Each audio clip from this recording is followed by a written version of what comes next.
All right, thank you for being here this evening. We'd like to start the regular City Council meeting on Tuesday, February 2nd, 2021. At this time, we'd like to have an invocation. If Reverend Haywood Price, Senior Pastor at Gate of Heaven Ministries, would please come forward. Make sure you press the little green button.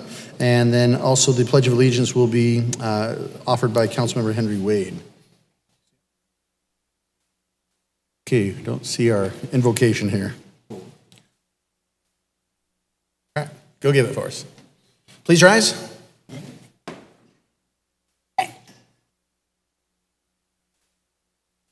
It's always been said that when you invite someone to come and they don't show up, it's you. Please bow your head. Dear Lord, we want to thank you for another one of your glorious days where we have an opportunity to serve you, to serve our community, serve each other. We know that it is in your infinite wisdom that things occur and that we are just standby players in that whole movie of things. We know, Lord, that your people call upon you at times of need, call upon you in times of sorrow, call upon you in times of joy, and each and every time you answer the call. Perhaps it's not in the time that we expect, but we know that you will answer that call. Be with us, and my fellow council members and I, as we try to conduct the business that you have put us in charge to do so. Be with us as we leave this place to return home to our loved ones. Be with us as we continue to share the glorious word that you are alive. These things I ask in the name of your Son, Jesus Christ. Thank you so much, Lord, for being here for us. Amen. Would you face the flag? I pledge allegiance to the flag of the United States of America and to the republic for which it stands, one nation, under God, indivisible, with liberty and justice for all. Thank you, Councilmember Wade. We appreciate it. That'll take us to the roll call, please. Councilmember Learman? Here. Councilmember Manfredi? Here. Councilmember Marsh? Here. Councilmember Vitiello? Councilmember Wade? Vice Mayor Smith? Mayor Price? Here. Mr. Mayor, we have a quorum. Great, thank you very much. Well, at this time, we have a proclamation for 2021 Black History Month. I'd like to come down here and read it, and anyone involved in this would like to please come forward. We'd like to have you, and certainly is Sharice in the audience. Sharice Porter, would you please come up as well? Thank you.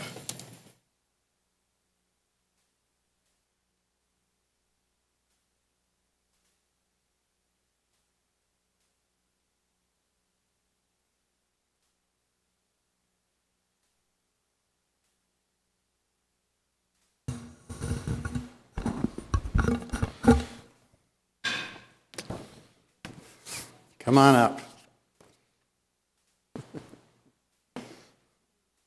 Thank you all for being here. I know it's hard. Usually we have a wonderful celebration at this time.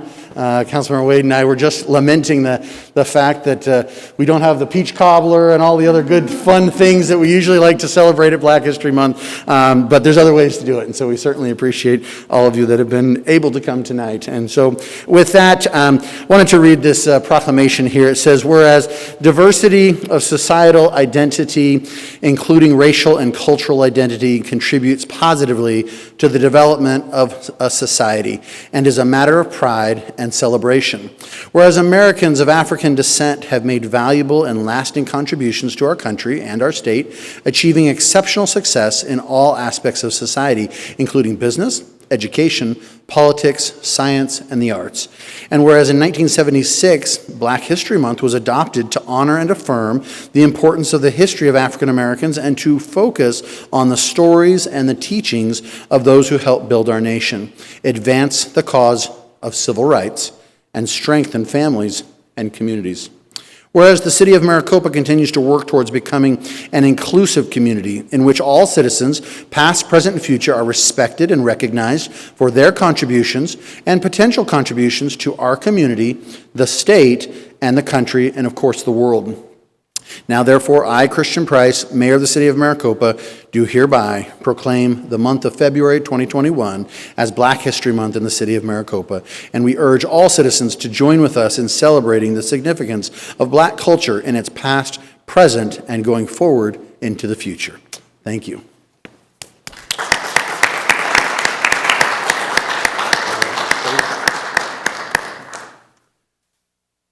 It was our decision to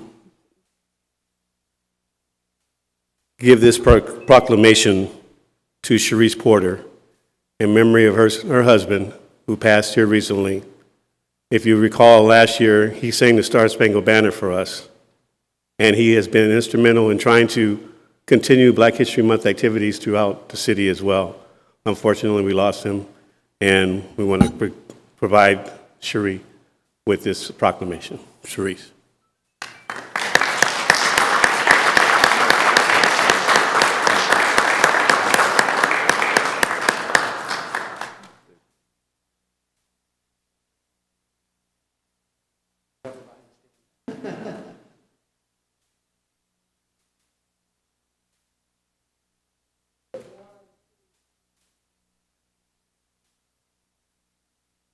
Thanks, you guys. Got a black one.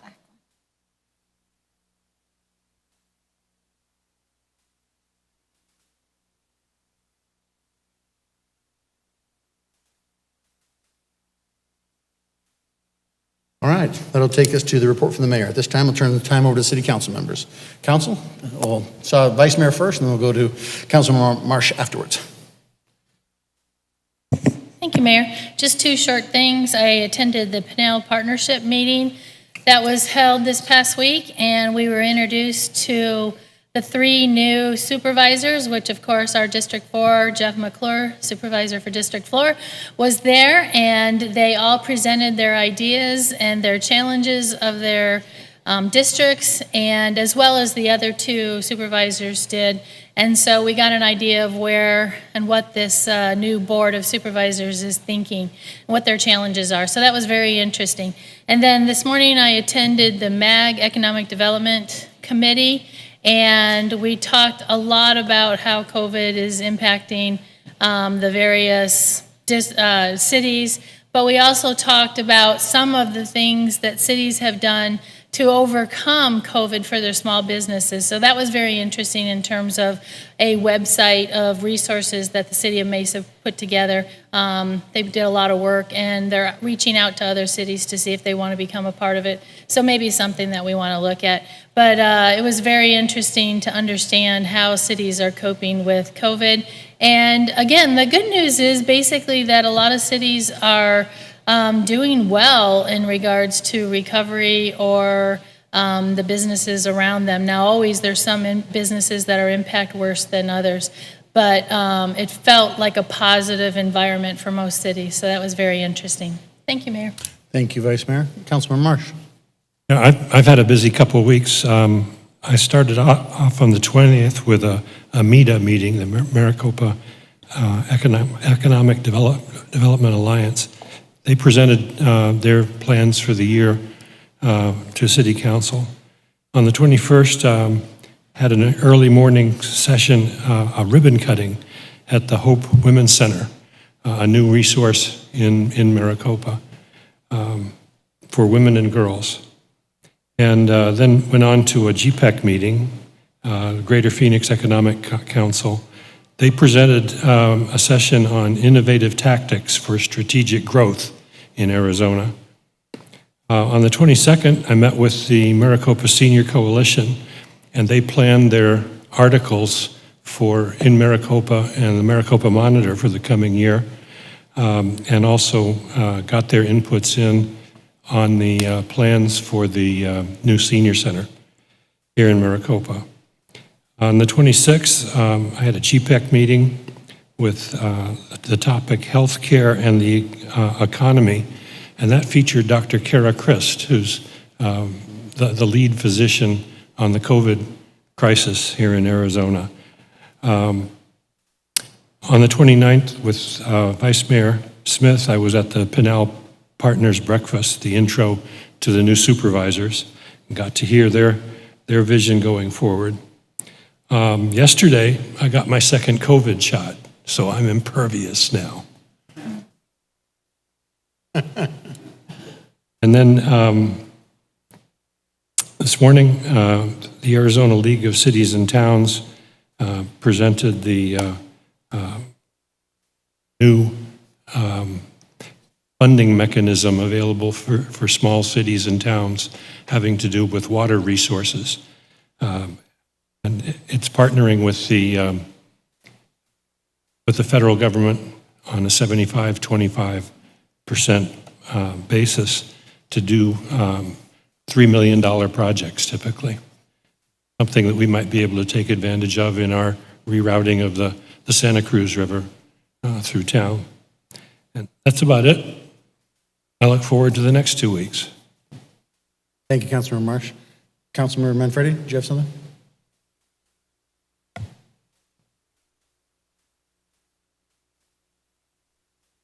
Thanks. There it is.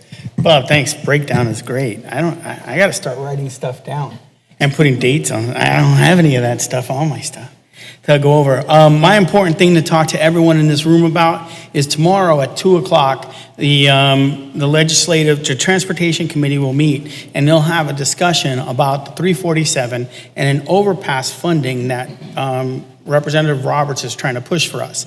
So that allows for some money to help try and figure out what's going on Riggs Road in the 347, right? That's maybe an overpass, some kind of fix. What I need from everybody in this room is to go to, it's on my Facebook page, and it's all the email addresses of the people on the Transportation Committee. Email them.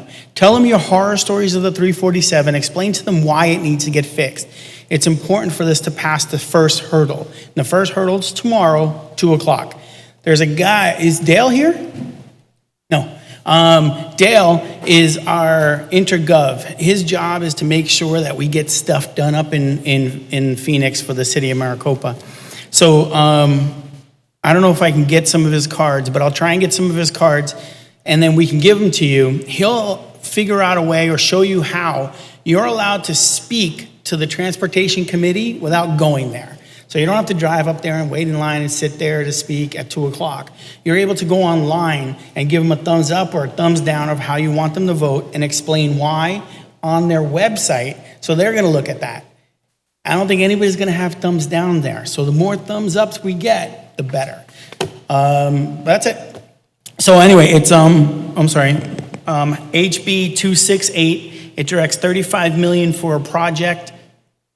Undecided what project, but a fix at Riggs and 347. Thank you. Go ahead, Vice Mayor.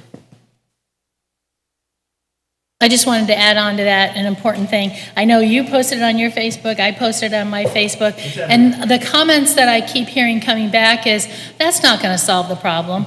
It's going to solve a piece of the problem. So it's very important to get your word out. There are other pieces of the project that we're all working on as well. We understand and know that that little piece is not going to solve all of the problems. I just want to make that clear so that you're not apprehensive about going and sending this email thinking that this is the only project we're working. We're not, but this is an important part. Yeah, and I've said a few times online, there's more to it. And, I've talked about the MORE plan, right? It's more lanes, overpasses, violation enforcement, and of course, education. All of those things are important when you talk about the 347. This is only one piece of the puzzle, and there he is. Everybody look at him. He just walked in the door. See him, he'll give you his card, and he'll show you how you're able to log on at the legislature and talk to them when before they're in committee. So they can look and they can see that how much you support it. If we can win Battle of the Burbs 3 times in a row, I think we can, try and talk to our legislators. Thank you.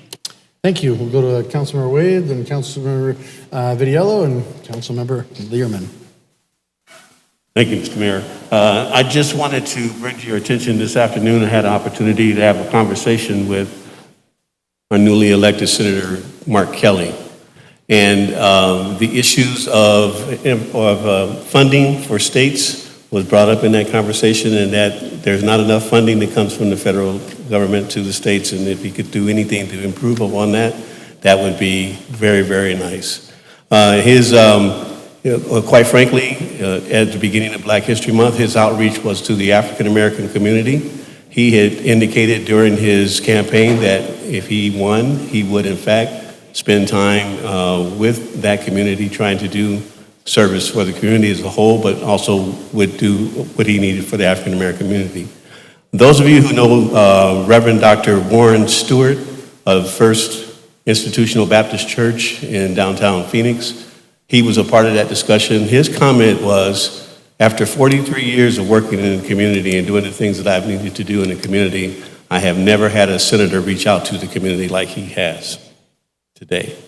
And so I thought that that was a good testimony, in that I think we have a senator that's listening and wants to do the best that he can for all of the community. Thank you. And Councilmember Vidiello. So on January 23rd, I was able to see what the city of Maricopa is all about. And what I saw was an extreme amount of volunteers. I saw a doctor's office, Southwestern Pediatrics Care and Family, come out and give roughly 480 shots to people who need this vaccine. Along with that, I saw PD, I saw fire, and also the city of Maricopa staff out there. We were all out there for the people of Maricopa. And on February 20th, we will administer approximately another 400 to 500 shots for the second round of people who received their shots. I just want to thank personally everybody who was there. I want to thank my wife, who is one of the nurse practitioners, Joanne Vidiello. I want to thank Sultan from the office, that they took their time out of their busy weekend to make sure that our citizens here in Maricopa are going to be safe with this vaccine. I also know that this could spark other smaller cities, we know Phoenix is doing it, but other smaller cities to step up and support, and the doctor's offices in their cities to step up and do the right thing, and let's administer these shots. I'm pretty sure everybody up here has received, and a lot of the city folks have received it, and it's a good thing. And again, I want to thank them personally, all the volunteers. I want to thank Southwest Pediatrics and Family Care. I want to thank our city staff, our PD. Again, this was all on their time, and thank you, and I appreciate it and look forward to February 20th. Thank you, Councilmember. Councilmember Learman. Mayor, I am excited that Maricopa has text to 911 now. Not only is text to 911 beneficial for hearing impaired and speech impaired, but it also could save lives for those in emergency situations where they cannot call 911 or talk on the phone. I want to thank everyone who is involved in bringing this life-saving service to Maricopa, and a special acknowledgement to Jennifer Hogan, Community Director, for her efforts in this matter. Thank you very much. As you can see, a lot going on, and thank you very much, council members. You have a very engaged council. They're very active in so many things, which is great because no one of us can do it all. I thought I was at 90% of the stuff that was talked about up here, and I forgot half of it. So I really rely on all of you to convey that, and I appreciate it. I just want to briefly state, that as far as one of the things that council may not know, and it's kind of hot off the presses, is that, and while we don't have information on this yet because we're not there in the process, but I did want to convey that we are making progress. The scoping study that is critical before you can move to this next stage of getting the fixes on the 347 that needs to be done has now passed the muster by Gila River Indian Community, and they have sent it back to MAG with their comments and approvals. And as such, that means that the scoping study then moves to an implementation phase, which is a set of public hearings, ideas and opportunities for the public to come out, talk about what they're seeing, what their suggestions are. It's got measurements and all kinds of things to it that lead to the next stages of environmentals, which also have to be done in order to progress. So to Vice Mayor and to Councilmember Manfredi's point earlier is that this is not a one-step process. It's a multi-stage phase approach, and there's a lot of reasons for that. But the number one reason for that, more than anything, is is that you have to have funding for it, and funding is the critical way. You've heard me talk about this before, that the city of Maricopa, because of the way we worked the overpass, we gained partnerships, we got our environmentals done, we had the studies done that were required, and we truly were a shovel-ready project until we got the funding for it. And so by putting stakeholders together, that helped leverage the funding that we then needed from the larger levels, such as the federal government through a Tiger grant and through the state at ADOT. And so this has become quite romanticized / humorous, that if you want something done in your jurisdiction, then you need to follow the Maricopa way. And so it's really kind of neat to see that something statewide has been named after us, because at the end of the day, funding just can't come from one source anymore. And so, when we talk about this $35 million, people say this isn't the end all be all, and it's not. What it is it's the first major deposit into a bucket of cash that has to be done if we are going to leverage the other entities that we need to prove and to show to them that we're ready to go. And so if we can look at, depending on what happens with Prop 416, 417, if we can get $30 million out of that, if we have $35 million from this, if we can get money from Gila River and from other stakeholders, we can get money from the feds through infra grants and things like that, and then of course through ADOT. You can take these multiplicity of projects and you can literally break them down and do them a piece at a time, and then ultimately solve the problem on the entire road through a phased funding approach. So it's what's crucial and what's critical. I don't expect everyone to understand how all the complexities of transportation funding and planning and implementation and studies and funding work, but it is critical to know that that's how it gets done. And those that have money in the pot go a lot further than those that don't. So especially in these tight resource days. So anyways, I won't go on with that, but again, thank you very much for your help. I hope that you will put in your comments and support this bill getting through the first hurdle, because that is going to lead to a sum of money, hopefully in an appropriation through the state legislature at the end of the session, the legislative session, that hopefully is in our favor. And that again will go towards things that we need done on this critical road and infrastructure project for us. So with that, we'll go ahead and move on and move to you. Just one quick thing. Councilmember Vidal. Sorry, I want to thank Pinell County. Thanks for the shots, Jeff. Keep pushing them. We really need more. We'll take as many as you got, and we'll promise we'll get them out to everybody. So I did forget to thank Pinell County Health Department for getting those shots. So. Perfect, and we're going to hear from Supervisor McClure a little bit later in the program. Thank you. That'll take us to the report from the city manager. Nothing at this time from the city manager. That'll take us to the call to the public. I do have 3 forms at this time that have come in no particular order, so we'll go ahead and invite these folks to the podium. You have 3 minutes to tell us what's on your mind. Please know that these are not agendized, and so therefore we cannot respond to them, but we do want to hear what you have to say, as well as if we can get you answers to your questions, we'll be sure to stick city staff on you and get you that information as soon as we possibly can. So first and foremost, Elizabeth, would you please come forward? You're up. Please tell us your full name for the record. I'm Elizabeth Howell, Mayor, Vice Mayor, Ricky. I'm here today as a member of the Age Friendly Advisory Committee, and we are sponsoring the 3rd annual Shred-a-thon and Canned Food Drive. This is the 3rd year that we'll be doing this, and each year it seems to be getting bigger. So I'm here to encourage all of you, even those at home that are watching or that go home and watch it later because you can see it later, to come out on the 27th of February. It's a Saturday. We're open from 10 to 2 in the northwest parking area. You'll see the big truck there. AARP donates the truck for us, or we couldn't do this project. And FOR Maricopa will be there with their truck to take in any canned food goods that you bring. We have had great luck in the past. Just as an example, last year, we had 125 cars come through, and they brought 7,200 pounds of paper to shred. And 2/3 of those families brought 710 pounds of food for the food bank. We hope to do better than that this year. Please don't be put off by the fact that it says on the flyer, if we fill up the truck whenever we fill up the truck, we're going to quit. No, we're not going to quit. that 7,000 pounds just barely filled half the truck. So please, even if it's 5 minutes to 2, rush over, bring your stuff, and we can do it while you sit in the car.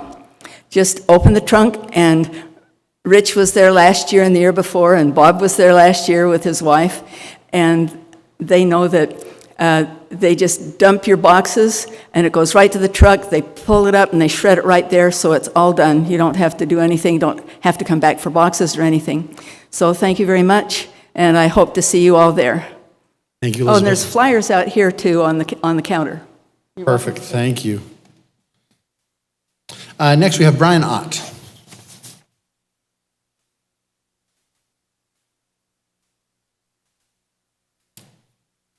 Brian Ott, OTT. Mayor, council, distinguished guests, always a pleasure to come up and address you. I just had a couple small items I wanted to say. The Public Safety Personnel Retirement System Board, I believe, and I think it was the new council member that was in charge of that. I wanted to tell you, good job. I agreed with the decision on that.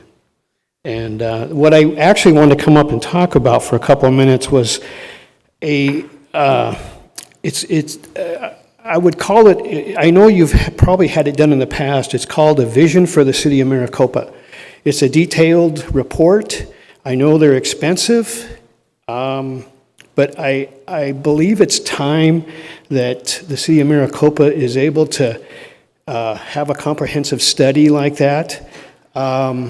And I appreciate I know the funding is going to be hard to find. I understand that. But I think a detailed study of a vision for this city right now compared to what has happened in the last 10 to 14 years, if we're going to be on pace for that, we're going to be well over the established 100,000 and we'll be considered a larger city, and we will be able to have more funding. But to do that, I believe our city has to take the right steps. And I have talked to the mayor and the city manager, and I think we're in good hands, along with the rest of the council, because I think they all have a good vision for this city, just like I think all of us want to have a good vision for this city. But if we could come together as a community, a council and a mayor, I think and have a decent study, have a committee. I think we can make the city a great city. And I just wanted to make sure I put my 2 cents in on that, because I think it's an important step for a city at this size. So thank you. Thank you, Brian. Just as a quick update on that, and just so you know, we did what's called a Vision 2040, which is a comprehensive plan like you talked about, and the public was very involved in it. It's, I think, 4 years old now. We did it in 2016, I believe, 2017. So anyways, we'll get you a copy of that so you'll have it, and then we can talk further about it. And then we just did a future strategic planning meeting here 2 weeks ago, and so we can get you some information on that as well. So that'll align exactly with what you're talking about. So, and if you have more suggestions on top of that, we're all ears. So thank you very much. Also, let's see, we have Peg Chapados.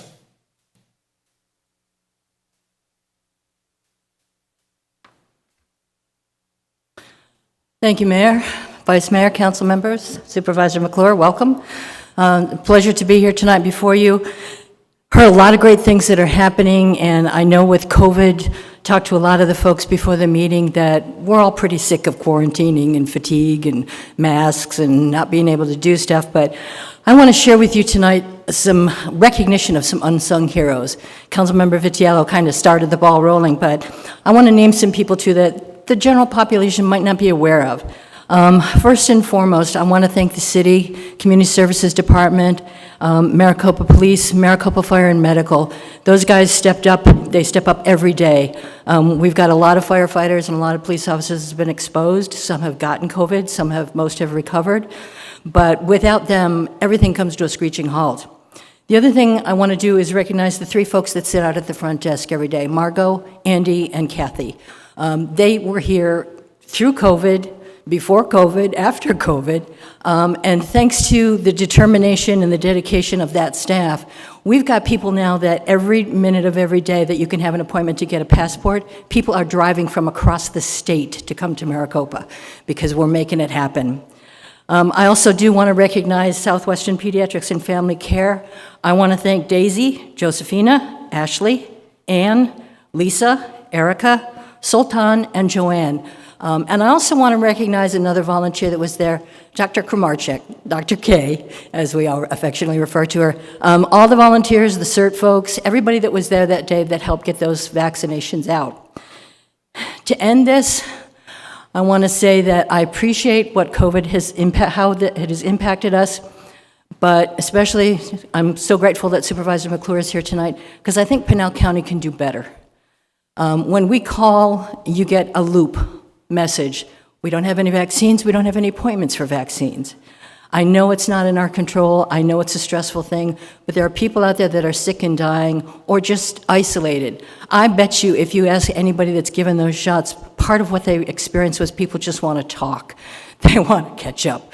And I think we can do a better job. So if we can all work on projects like the 347 and the Riggs Road overpass, if we can all let our electeds know that I'd like to talk to a human when I call Pinal County Health Department. If it means hiring extra people, then let's find the funds to do that. Because this is about Maricopa, this is about Pinal County, this is about people. And I think whatever we do is relevant, and I think it's worth a shot. Thank you. Thank you so much. Appreciate it. Anyone else at this time like to approach the podium? I don't have any more speaker cards at this time. Time is yours. Okay, seeing no one, we'll go ahead and close the call to the public at this time and move on with the agenda. Thank you for your participation. Council, as we get to consent, you'll notice a little slight change here. Vanessa and I were talking just a few moments ago that there was a very good suggestion made, and that is that one of the things we've always done, and this is one of those things that we always do because we've always done it, and that is that we have the minutes as a separate thing. And, you know, there's very few times that the minutes need to be changed or amended, even though that's something that can be done at any time. But if it's so few times, why not stick it on consent? So if any of you have issues or challenges with that, then we can certainly move it back where we had it. If not, we'll go ahead and leave it on consent, and you'll see it there in the future if that's okay with you. Okay? With that, can I have a motion to approve consent then? There's a motion. Is there a second? Second, right here. Any further discussion on this item on consent? Hearing none, all in favor say aye. Aye. Any opposed? That motion carries. Okay. Thank you very much. And that'll take us to the item on our regular City Council meeting agenda. This is item 8.1. The Mayor and City Council shall hear a presentation from Pinal County Supervisor Jeffrey McClure and Pinal County Health Department staff regarding the COVID vaccination process. So this is for discussion only. So we appreciate Supervisor McClure being here. We invite him up to the podium. And you've heard at least one citizen on this tonight, and I know you've heard from many, many others. You and I communicate regularly by email and other issues, but as it goes, we'll kind of turn the time over to you. But one of the other things that we, the City Council, are in the process of doing is also inviting the Board of Supervisors to having a joint meeting with them so that we can convey some issues that we have here in the city that are Pinal County related, as well as they can kind of convey some of the things that they're doing from a countywide basis that we can help participate in and certainly make their jobs and lives a little easier. So with that, take it away. Appetizer, salad, and main course, right? That's right. Anyway, Mr. Mayor, Vice Mayor, members of the council, good evening, and thanks for having me. Welcome to congratulations to the newest members and certainly to the returning members of the board, or the council. Appreciate that. You want to hear me talk about COVID? So yes, we do get a lot of calls about that, and a lot of things are going on in the county. We're informed daily of what's going on, sometimes multiple times a day. And the best person to really answer all those questions is my presentation that I brought with me, Dr. Tasha Spears, who's in charge of all that and knows all the numbers and what's going on.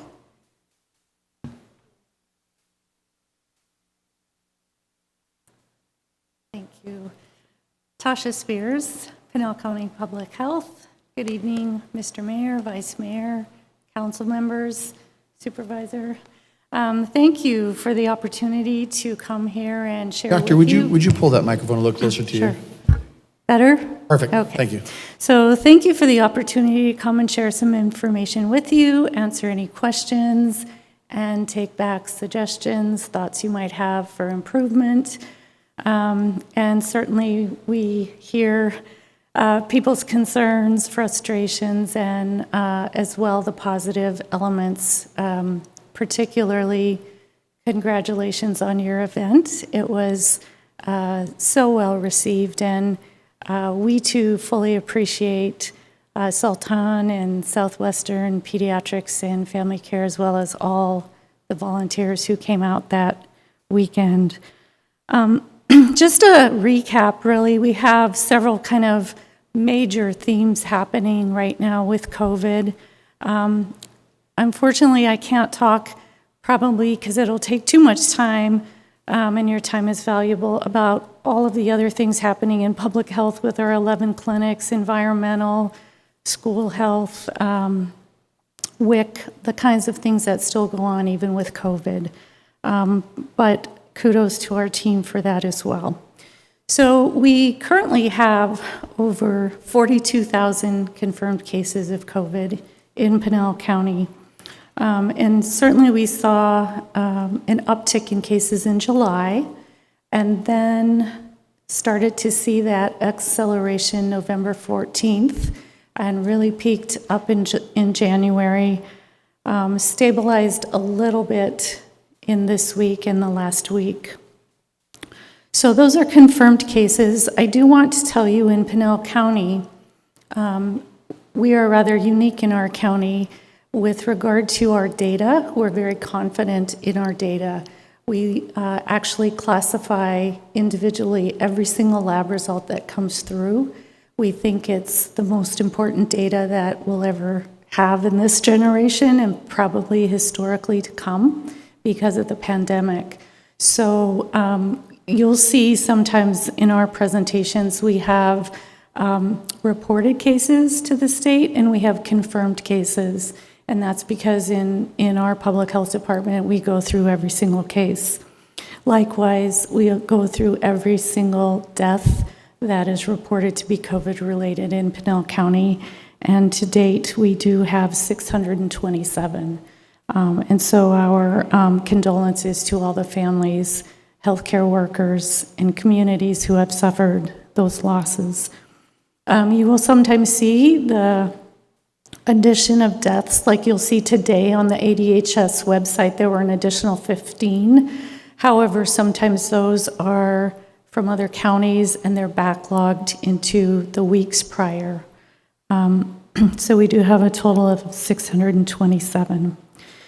With regard to community spread, we do have still a 14.8% diagnostic positivity rate, meaning active infection percentage rate, compared to what's called the serology or blood test, which is at 10% of the antibody tests. So we do have still significant community spread. We have put on our Pinal County Public Health website a new dashboard. It's an interactive dashboard. It just got posted this week. So you should be able to pull up your zip codes. You can see your school districts. You can see confirmed cases in a much more comprehensive way and an isolated way that's more specific to communities. So we're really pleased that that is now available through the help of County IT, which was really great that we got their help for us. With regard to hospitalizations, we have 3,456 hospitalizations currently in Pinal County that are COVID-related. When you look at the ADHS website, it's difficult to sometimes parse that out because we're considered in the central region, and so sometimes our stats are just kind of lumped in with regard to different age ranges and hospitalizations. With regard to vaccine, which is on everyone's mind these days, we planned way back in September to effectively administer as much vaccine as possible. We, in Pinal, were one of the counties that helped community partners on board. So anyone who wanted to administer federal vaccine had to go through a process with ADHS, and it was like an application process. And only when they were approved and made active by ADHS could they administer vaccine. So when we were given our first shipment of vaccine the very last week of December, vaccine arrived throughout that week and arrived even on December 24th. And we vaccinated through the weekend with public health at that time. And also distributed vaccine among the community partners that had completed the onboarding process. And so here in City of Maricopa, you did have Southwestern who had engaged in that lengthy process of onboarding and made it through that paperwork and fulfilled the criteria for that. We have, at the current time, 30 partners who are ready to give vaccine throughout Pinal County. And so our frustration has been limited vaccine. Certainly the Pinal County Board of Supervisors were the first group that stepped up and made public throughout the state that we had limited vaccine in our county as well as in our state. And so we recognize the support of the board as well as the cities and towns that wrote letters, stepped up to the state and federal officials requesting more vaccine.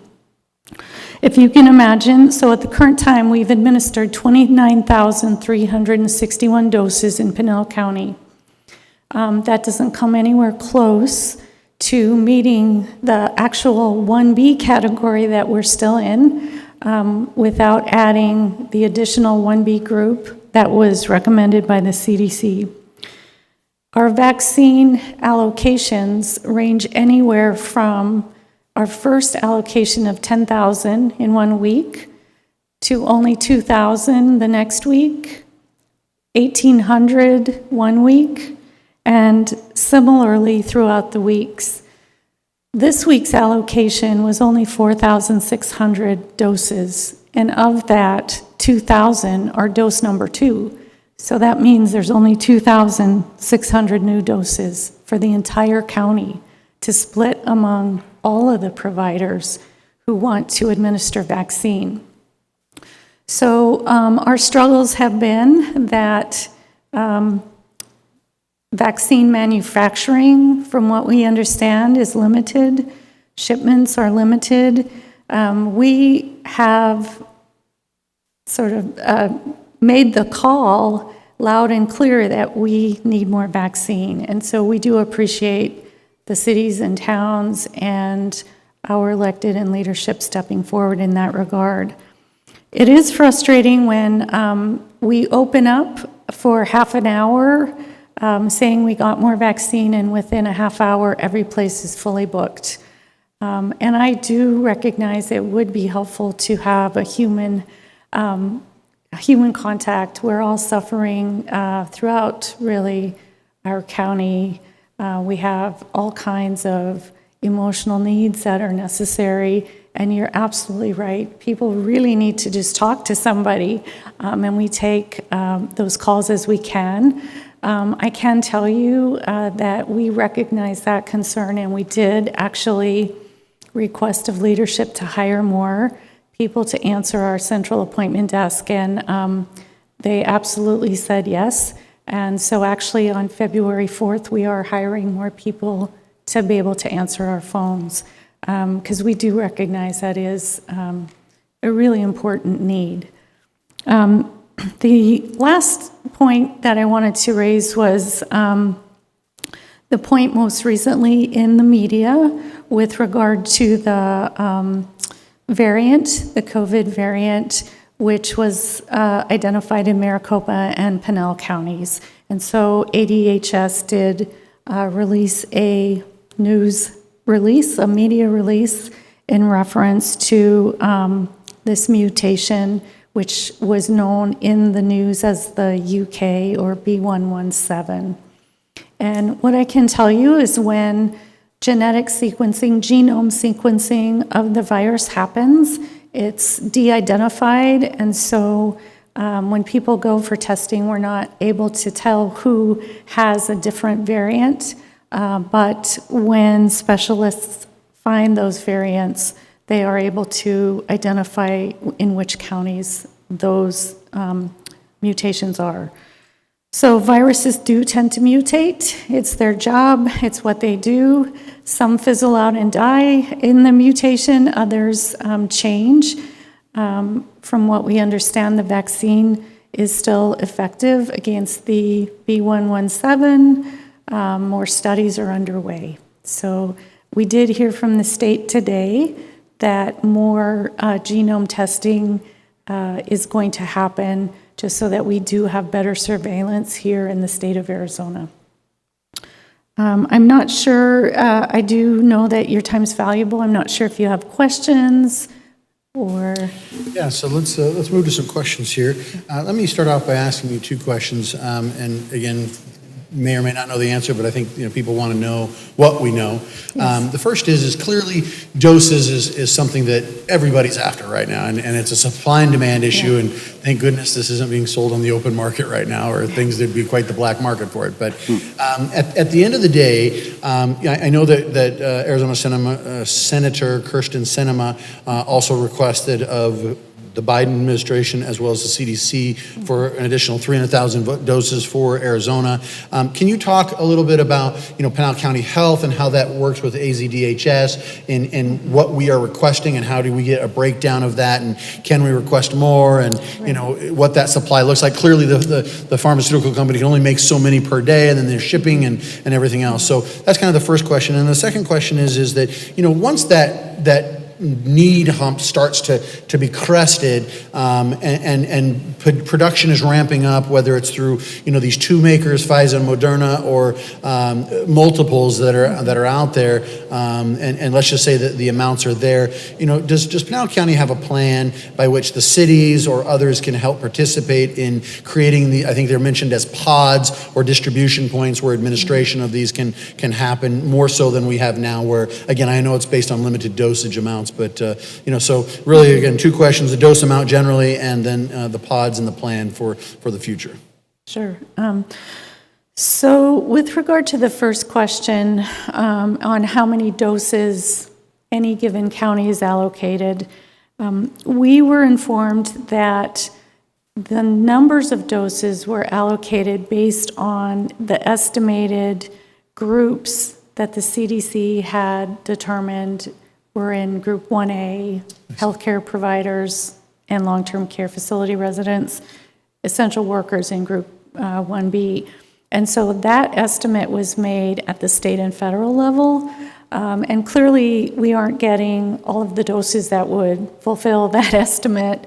But that is the information we were provided.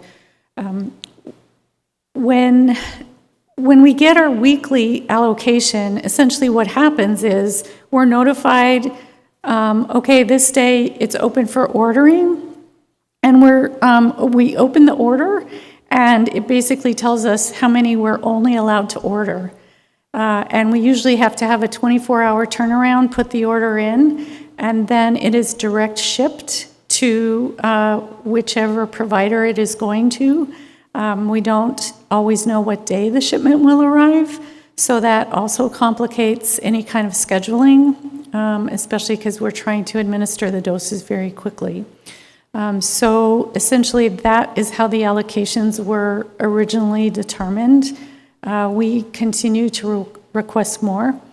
We did hear as well about the increase in doses. We do know the state has asked repeatedly of the federal allocators to send Arizona more. And we do know leadership at various levels of government have requested that as well. We don't know yet how much we'll be getting. We hope more. We do know that the federal retail pharmacy program will start approximately February 11th, and that is a separate program in which pharmacies will receive direct shipments of Moderna from the federal government in Pinal County, Moderna. And that will be pharmacies that were identified by their corporate offices. So even though we wanted to have a lot of pharmacies who received the vaccine, it was the corporate offices that identified which pharmacies would be receiving vaccine. And so those will be various Safeways, as well as Safeway Albertsons, as well as Fry's. And so they should be getting shipments starting February 11th, and they will be vaccinating. How many doses they're getting, we have no idea. With regard to pods, opening pods, we recognize that the pods can have a very high throughput. Everybody uses that word throughput, and I just feel like it's so non-human. So really, in terms of service to people, to individuals who are coming through, it has a higher number with regard to the individuals we can serve and provide a vaccine to. We have looked at various locations throughout the county, hoping that if we get more vaccine, we could be ready to move and mobilize. You all recognize that you all stepped up and the volunteers came out, but that's a tremendous burden as well in terms of labor on places like Southwestern Pediatrics, who are working as well all week, and then also vaccinating as well. We have looked at options such as federal assistance, the Guard. There is a brand new program, FEMA public assistance program that might be coming out. We recently have asked the state, ADHS, if they would consider putting a regional site in Pinal County, just like one of the large pods, Phoenix Municipal or the Glendale Stadium. We feel we are well positioned to offer vaccine not only to Pinal County, but to our neighbors in the eastern counties as well. And certainly, the state has told us, you know, so much of this depends on supply of vaccine. And I don't mean to suggest they told us yes, but we are asking continually. We have also advised all of our community partners, and those are the people that have onboarded all of the organizations, all the clinics and the hospitals. We have advised to please reach out to your cities, to your towns, to partner and offer weekend events with the vaccine that you get. Clearly, if people get a very small allocation, like 100, it's just very difficult to host a weekend event. Perfect, thank you. Council questions, Vice Mayor. Hello and welcome, and thank you both for coming. It's really important that we have this conversation. I receive a bazillion calls, I'm sure as you do, text messages, all kinds of stuff, and so people are seriously concerned. So I have a couple different subject areas. The first is the success story. I think that I read a lot of the Facebook comments related to COVID in Maricopa and Pinal County, and the information that I'm seeing people repeat is that we suck at getting the immunizations out. But in reality, it's more of a success story than it is a sad story. We've done a great job getting that information out. And so I went on to the Pinal County Health Department website to find out if I could see that information. And I think it would relieve stress if that information were posted. How many have we been given? How many have we administered? That would give people a good idea that we are a success story. And I think that would relieve a lot of stress. So I think that's really important. The number of COVID cases, the number of deaths, the number of hospitalizations, all really important. But right now, people are interested in that immunization. And I think if we could add that information to the website, it would be huge. So that's a request that I have.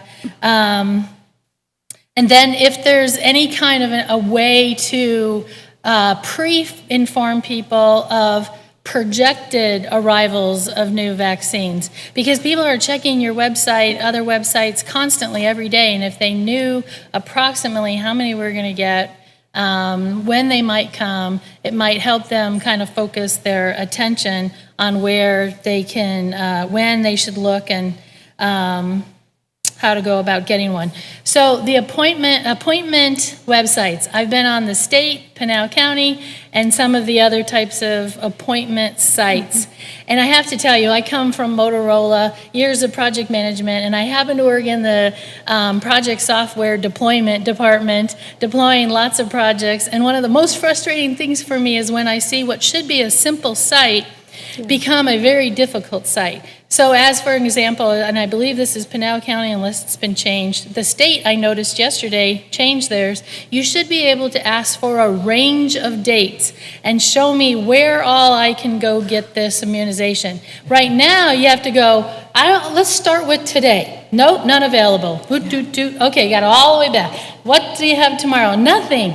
You know, it's like 5 clicks. And being a software deployment person, 5 clicks is too many clicks. It's a simple data collection website. It has to be easy to fix and easy to change, and at least in my opinion, it's a simple database. All you're doing is collecting data and giving out when dates are available. So I would like to see some effort put in that. You gave us the information on when Fry's is going to be available. That'll be important to our community, and people will jump on that, but you're not able to tell us if the Maricopa, because I went on to the Fry's site, and they list, you're right, they list every single Fry's.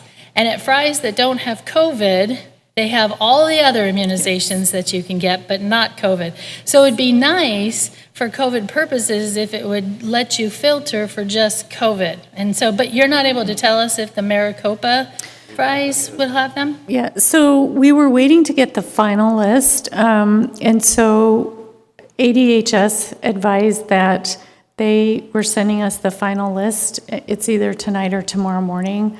I do know we had 3 Fry's on the Pinal County website that had been confirmed as locations, so I will definitely go back and look. Okay, that would be hugely yes. helpful if we knew that was going to be available here in Maricopa. The loop telephone, thank you, Peg. I had that on my list. When I was trying to call and get more information, I finally ended up having to call Supervisor McClure. I got on that phone and I'm like, this is the only number, and I'm just getting a message over and over and over, and I can't click out of it. Well, as you probably know, my husband is the previous county supervisor for District 4. He says they have a team, and they have CARES Act funds. Why are we not loading this up so that people can talk to someone? So you gave that answer tonight. I'm happy to hear that, and I'm happy to hear when that might go into place. Did you give me a date? So we're actually, I know that team indicated they were conducting the interviews on February 4th, so a couple days. Okay. So. And the one thing I feel like Maricopa is missing, as I think a lot of people who are anxious for this vaccination, is more of what happened last Saturday. And you saw that we can make it happen. And one provider made it happen. We have other providers, I'm sure, within the city of Maricopa, I hope, but we don't know who those providers are. But I did speak with city manager tonight. He said, absolutely, we can use Copper Sky again, the parking. If we know ahead of time, we can allocate the parking lot so that we could possibly even do a drive-through. And we know that there are systems, such as in the Maricopa County, that have perfected this. And if we want, we can call Chick-fil-A. I understand they got 30 minutes down to 15 minutes, or maybe it was an hour down to 15 minutes. But I'm just saying, there are best practices that we can follow. And I would like to say that Maricopa is ready. We have I've received calls today. I'll volunteer for the non-clinical part of it. I'll volunteer, I am a nurse. I'll volunteer for this. And whatever we have to do to prepare for that, I would like to get moving on that, so if I could work with you and Supervisor McClure, I'd be happy to do that. We know that the facility is available. I know we have volunteers. I know Dr. Karen, one of the volunteers, she was excited about it, and then I know other nurses as well who may already be approved, but we have the volunteers, and I would like to see one every Saturday if we can do it, but I feel like we're missing that here in Maricopa. We've had this one through Southwestern Pediatrics, and I feel like we need more, and we need to represent Maricopa residents more. I know that there are some providers, or at least I've been given the information, that are only treating their patients. Well, that doesn't work for masses of people who have their doctors elsewhere. So I would love to work with you and Supervisor McClure to get this ball rolling so that we can have this set up and prepared so that when you have the immunizations, we're ready to fly. That sounds great. We would definitely welcome that, so thank you. Okay. All right, thank you. Thank you, Councilmember Marsh. Thanks for coming tonight, both of you. This is important.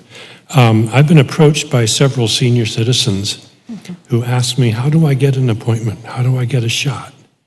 And I tell them to, as a former Microsoftie, I give them a URL and they say, what's that? Oh, it's on the internet. What's that? I'm glad you're staffing up the phone lines. And the triage that happens on those phone lines needs to recognize that there are lots of people in the 1B category who aren't on the web and aren't seeing any of what's happening out there. They're being blindsided by this. And we need to get some articles out in the newspapers that they read, telling them how to contact the right number and get their appointments set up. And then we need to follow up with transportation to get them there. Yes. And we have sought the assistance of the Pinell Gila Senior Council. Clearly, it's really heartbreaking to think about groups of people that we somehow think are going to access the internet, and they really don't. And there are large numbers of individuals who don't. And so we do need, that's why we initially moved to just a phone number versus a registration link. And then, of course, the dilemma is we have 20 independent businesses and organizations that schedule their own. So we scheduled for public health, and we did move to a phone number, and then, of course, ended up with over 8,000 calls in a couple days going to the issue of really needing to beef up our response. So that is something that we have taken very seriously. The other issue is transportation and those who are homebound, right? So we definitely have that as a priority right now with some of our internal discussions and how to move forward. I like your idea and all of your suggestions. I definitely will take back to our team, but particularly messaging in other forms like print, newspapers, and other means of helping people get an appointment. So I think we're around 30% Hispanic in the county. We need to make sure that all of our offers are clearly multilingual. Yes. And serving all of our citizens. Thank you. Thanks. Yes, Councilmember Wade. Thank you very much for spending the time with us this evening, both of you. We really appreciate it. In your hiring, and I'm sure it would be based on individuals, do you have individuals have the opportunity to work out of home and be able to provide a service from doing scheduling, what have you, at home? Because you mentioned going to some place, and I was wondering if there was an option for people which would make it a little more attractive to people who would be looking to support the effort. At the current time, we do have several employees who are actual employees who work from home, just given the COVID situations. and circumstances related to different workplaces. However, I think that's an interesting idea with regard to just expanding. We are trying to work around some of the issues related to the scheduling widgets, which are different for each single private entity. So we have ours with public health, Banner Hospital has theirs, Clinica Familia. We have all of the different places scheduling their own, which makes the appointments even more difficult to get. And that is, a challenge that we've been struggling with. Certainly, it just creates some stress for people to try to go to each one. So on the vaccines, obviously Maricopa County is a bigger place than Pinell County, but it just seems the number of 29,000 compared to what they're getting. Again, I know you want as many as possible, but it just seems like it's such a huge difference, and I'm just curious, yes. How do we get our vaccines here in Pinell County compared to Maricopa County, who has, them open 24 hours a day, 7 days a week, pumping them out, and we're, here we are at 29,000. I mean, I didn't know it was that low of a number. And then, of course, the cross-county situation, people, can they cross counties? So all these questions are being asked. 65-year-old people want to know when can they get their shots. It just seems like a huge difference between the two.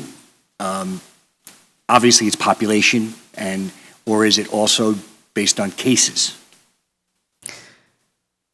As far as we know, it's pro rata based on the numbers that were estimated in various categories. But clearly, with limited supply, we are not getting that. And even the larger counties are saying they're not getting what they asked for. We did, our team went yesterday to the Phoenix Municipal Stadium just to really get a good look in preparation for when we get vaccine and to learn from that particular setup there. And we did ask where the vaccines were coming from for the large stadiums. We were told that a good portion of the vaccines that were going into the state-run pod were actually the Maricopa County allocation. So that would be something as well, if we get a state-run pod, that some of that allocation would come off of the county. So there seem to be, some limitations with regard to everyone getting vaccine. And it does look like, they're putting through a lot of vaccine at those sites. And we did offer to have a regional site, but that would, either we need to get more vaccine or we would have to share our vaccine in one big, huge site. But we only have 2,600 to split through the whole county for this coming week for new doses. And that's all the way up to Kearney, Mammoth, Saddlebrook, all the way to Apache Junction, Casa Grande, Coolidge, Eloy, Florence, all of our Pinell County people. So, you had mentioned earlier about onboarding. I think you're talking specifically about onboarding facilities such as Southwestern Pediatrics, for example. How many in the county have been onboarded thus far? Do we know? The last I looked, it was 36. Okay, so clearly we have a long way to go from an increase of onboarding even more. And is that a process that goes through DHS or is it a process that goes through Pinell County Health? It's ADHS. HS, okay. And then, so I guess as we run across, we don't have a ton of doctor's offices here in Maricopa. It's something we're still growing into, but clearly more and more locating all the time. Clearly, that's something that we want to be, encouraging them to participate and get onboarded so that they can participate in these types of things. I guess my follow-up question would be one in which clearly right now the issue is doses. There's no ifs, ands, or buts about it, but let's just say that in a month, by some stroke of a miracle, we were getting 1 million doses a day in this state, and then we'd have a new challenge, right? That new challenge would not only be the administration of that, but how do you get people to what Bob was saying, or Councilmember Marsh was saying, how do you get people there? And maybe this is above our pay grade, so to speak, but yet maybe there's some ways of looking at it locally. Is there something that you have done or that AZDHS has done, even up to the federal level, and this is, to our senators perhaps, in which are we partnering with logistic companies? And there's a funny meme going around Facebook that you've all seen before that says, if we wanted everyone vaccinated, we'd just get Amazon to do it, right? It'd be done by Saturday unless you had Prime. It'd be done by Thursday, And I think that's really funny, but yet there is something to be said from, at least at a federal level, when frankly, the president has, the authorization to mobilize, companies to produce a certain thing in a wartime power, right? Maybe not exactly the same thing that we should be doing right now, but my point is are there things to be learned from logistical companies that we can partner with and at least kind of pick and choose some of those things to maybe make our ability to get people to and fro a little bit easier or get it to them? Just general thoughts on that if you have any. No, absolutely. And certainly I think that going outside of our typical transportation systems or going outside to the expertise of logistical companies of transportation systems, that's really, I think, going to be the strength with regard to Pinal County and coming forward with those ideas. I know you had talked about that as well.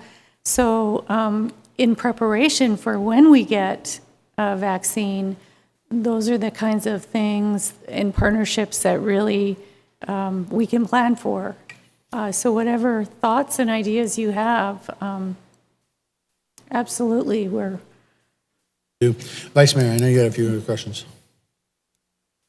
You probably know this, but I didn't bring up Chick-fil-A just for their sandwiches. They actually, I think it was in Virginia, West Virginia, somewhere over on the East Coast, went in and helped the state reduce their time for vaccinations from 1 hour down to 15 minutes, something to that accord.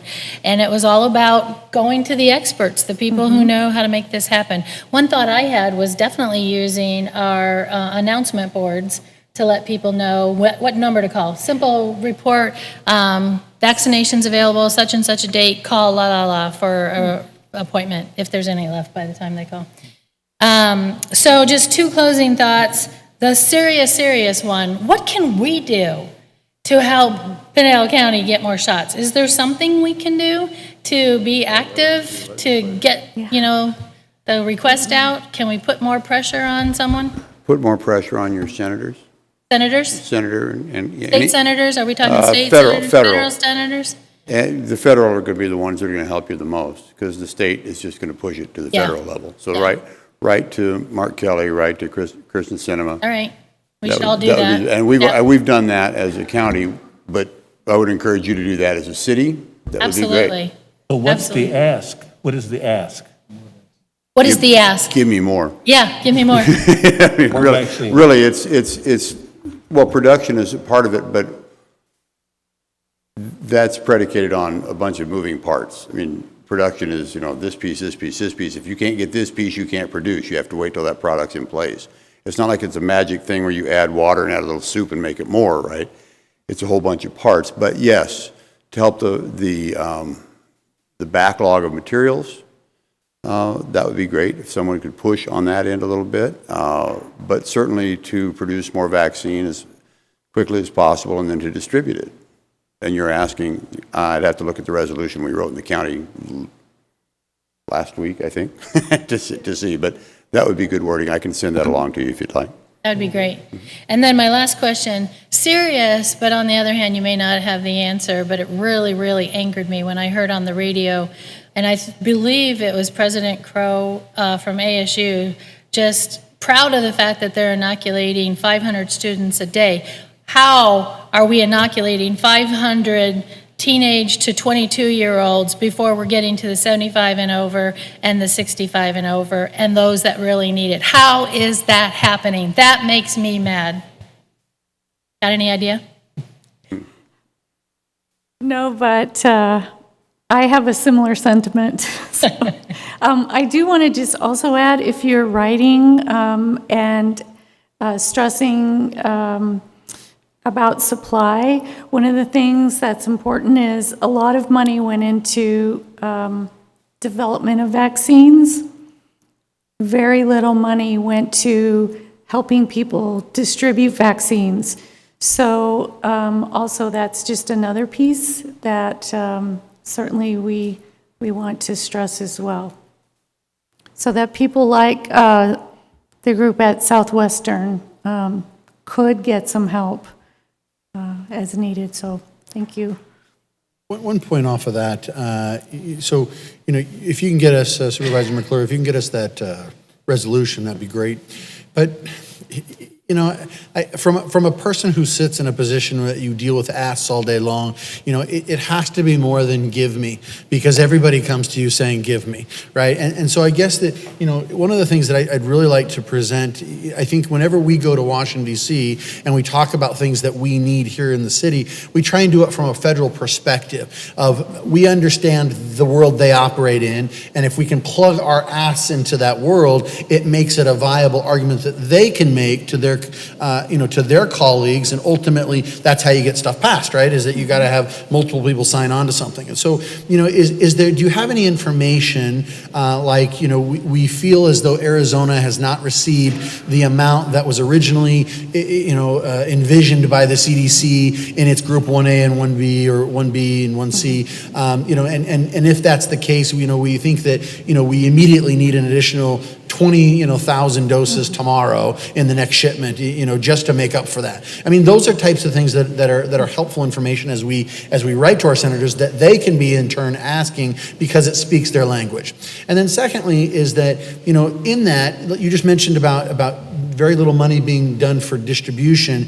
If we're talking about a potential CARES Act 2, so to speak, it's called lots of different names right now, but if that was to happen, and I know we're arguing over money, I think that one of the things we ought to be arguing over is what does that distribution look like, and can we utilize that money to come directly to the county, even the AZDHS, but certainly to the counties, maybe even the cities, if there's a partnership by which we had a distribution point set up, 5 days a week, or at least one Saturday a week, obviously, so four Saturdays a month.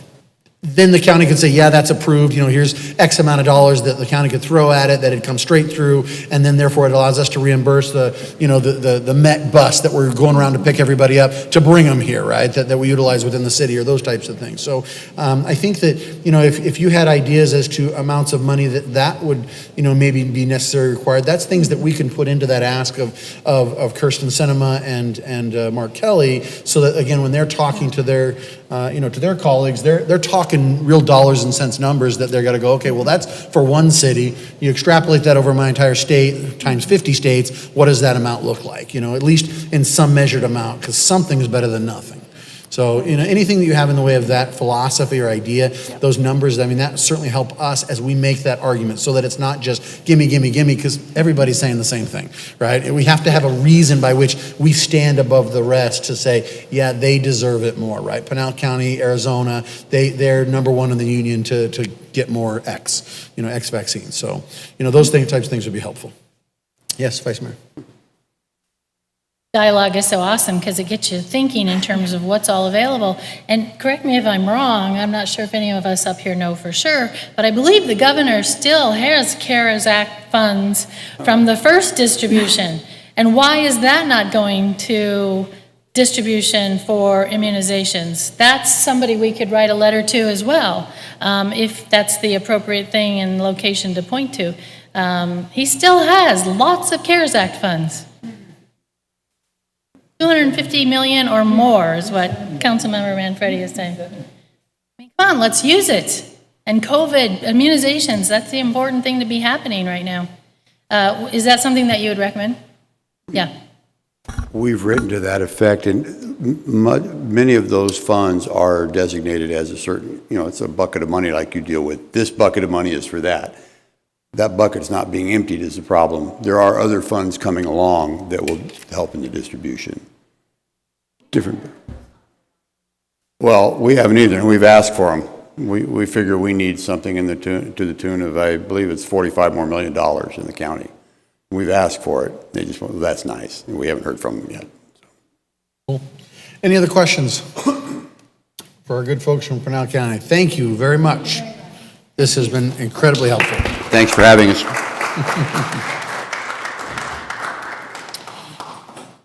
Well, thank you. As things continue to update here in the city, we'll keep you posted through our various communication methods, and certainly we appreciate Supervisor McClure and also the fine doctor who runs our Pinal County Health Department. We appreciate all that information. It's a tough spot to be in when everybody wants something from you and you don't have that control. So again, we appreciate it. With that, council, anything else at this time? If not, can I have a motion to adjourn, please?